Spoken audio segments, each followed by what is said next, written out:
नमस्कार मित्रांनो, मी अभिजित देशमुख. पॅरिस ऑलिम्पिकसाठी भारताचे 29 ॲथलेटिक्समध्ये क्वालिफाय झालेले आहे. हो, 29 हा छोटा आकडा नाही आहे मित्रांनो. पण या अगोदर सुद्धा पूर्वीच्या ऑलिम्पिक्समध्ये 29 पेक्षा जास्त ॲथलीट क्वालिफाय झाले.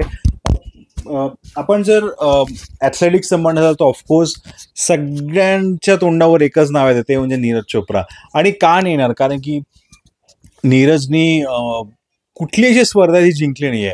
ऑलिम्पिक्समध्ये गोल्ड आहे, वर्ल्ड चॅम्पियनशिपमध्ये सुद्धा गोल्ड आहे, कॉमनवेल्थमध्ये गोल्ड आहे, एशियन गेम्स, एशियन चॅम्पियनशिप. तुम्ही फक्त स्पर्धा सांगा, डायमंड लीगमध्ये सुद्धा त्याचं गोल्ड आहे. तर स्वाभाविक आहे की नीरजकडनं सुद्धा प्रत्येकाला अपेक्षा असणार आहे. आणि नीरजचे खरंच चान्सेस खूप आहे यावेळेस सुद्धा ऑलिम्पिक्समध्ये पदक जिंकण्याचे.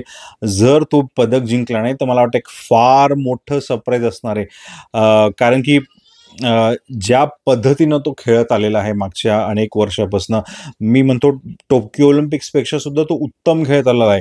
2018 गोल्ड कोस्ट कॉमनवेल्थ गेम्समध्ये गोल्ड होतं, 2018 जकार्ता एशियन गेम्समध्ये गोल्ड होतं. कन्सिस्टंट परफॉर्मर राहिलेला आहे. आणि जसं जॅव्हलिन थ्रोमध्ये असतं की जसं जॅव्हलिन ॲथलीटची जसं तो वय वाढत जातं, त्यांचं पीक जे येतं ते 26व्या वर्षानंतर येतं.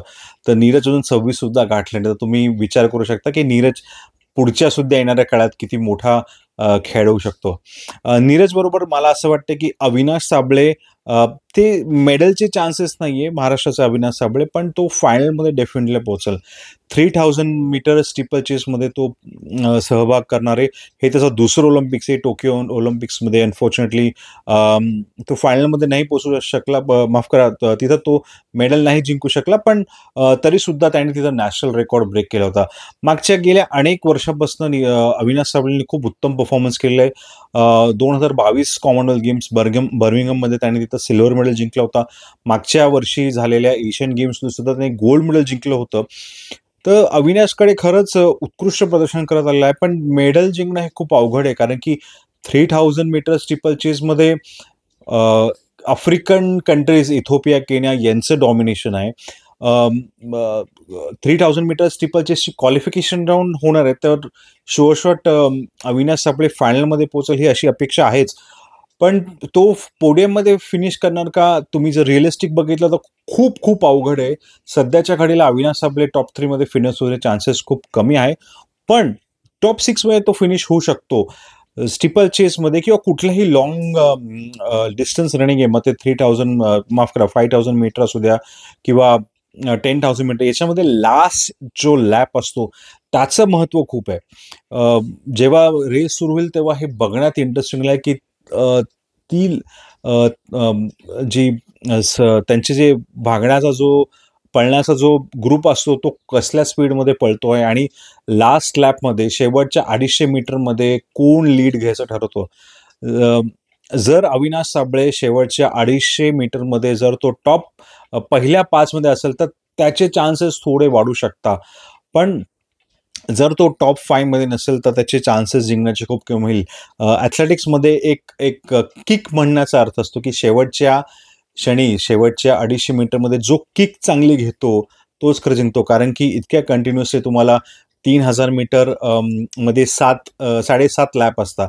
ते करून तुम्हाला शेवटच्या 250 मीटरमध्ये जो दम वापरावा लागतो तिथं किक मारणं खूप अवघड आहे. त्यामुळे अविनाश साबळे मला असं वाटतं की नक्कीच टॉप 6 मध्ये फिनिश होऊ शकतो, पण पोडियम थोडंसं दूर आहे. नेक्स्ट माझ्या लिस्टमध्ये मी म्हणणार आहे पारुल चौधरी. जसं अविनाश साबळे 3000 मीटर स्टीपल चेसमध्ये, तसेच पारुल चौधरी सुद्धा 3000 वुमेन्स स्टीपल चेसमध्ये पार्टिसिपेट करतात. तिनं सुद्धा अनेक मागच्या वर्ल्ड चॅम्पियनशिपमध्ये सुद्धा ती फायनलमध्ये होती. एशियन गेम्समध्ये तिचं मेडल आहे.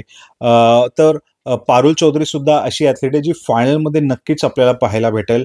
मेडल अगेन थोडंसं लांब आहे. त्याच्यानंतर अनु राणी, वुमेन्स जॅव्हलिन थ्रोमध्ये ती पार्टिसिपेट करते.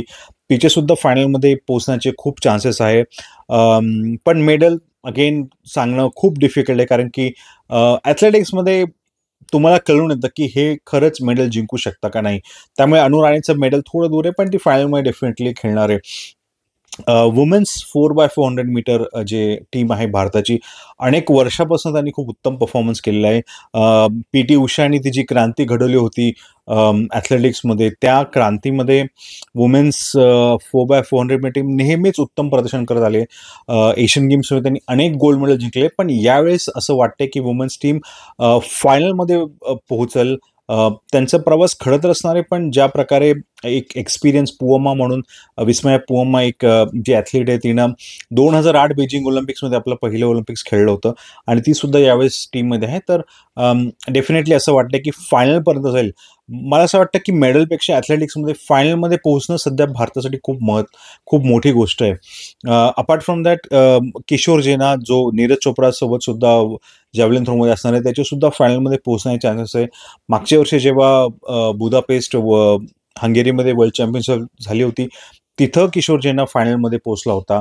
तर एकंदरीत ॲथलेटिक्समध्ये भारताचं एक मेडल नीरज चोप्राकडनं नक्कीच अपेक्षित आहे. ते यायचे चान्सेस खूप जास्त आहे. जर नाही आला तर खूप मोठं सरप्राईज आहे. पण बाकीचे ॲथलीट सुद्धा जे फायनलमध्ये पोहोचले, एक हळू-हळू एक मोठी स्टेप एथलेटिक्समध्ये घडून येतीये. बाकी अजून स्पोर्ट्स आहे, जसं हाय जंपमध्ये महाराष्ट्राचा सर्वेश आहे. तो सुद्धा क्वालिफाय झालाय, पण त्याचे चान्सेस खूप अवघड आहे. फायनलमध्ये पण पोहोचणार त्याचे चान्सेस खूप कमी आहे. जॅस्मिन अल्ड्रेन लाँग जंपमध्ये आहे. त्याचबरोबर ट्रिपल जंपमध्ये अब्दुल्ला अबुबकर आहे, प्रवीण चित्रवेळ आहे. तर अशासारखे खेळाडू आहे. शॉर्टपुटमध्ये तेजिंदर सिंग तूरपाल आहे, जो मागच्या टोकियो ऑलिम्पिक्समध्ये सुद्धा क्वालिफाय झाला होता. पण पोडियम अभी दूर है मेरे दोस्त. मित्रांनो, हे होतं ॲथलेटिक्सचं कव्हरेज. 29 भारतीय खेळाडू पार्टिसिपेट करताय. नक्कीच नीरज चोप्राने जी क्रांती घडवून आणली होती टोकियोमध्ये, त्याच्यानंतर कोणी आणखी नीरज चोप्रापेक्षा एक मेडल जिंकू शकता का? हे खरं खूप बघण्यासारखं आहे. आय होप एखादा नवीन आणखी स्टार भारताला भेटो, जो ऑलिम्पिक्समध्ये मेडल जिंकून नीरज चोप्रांनी जे मेडल जिंकून एक रिले बॅटन पास केला होता, त्याचा कोणीतरी तो बॅटन पकडणारा असला पाहिजे. हे पॅरिस ऑलिम्पिक्समध्ये आपल्याला बघायला भेटलं पाहिजे. जर तुम्हाला हा व्हिडिओ आवडला असेल तर नक्की लाईक, सबस्क्राईब आणि कमेंट करा. धन्यवाद.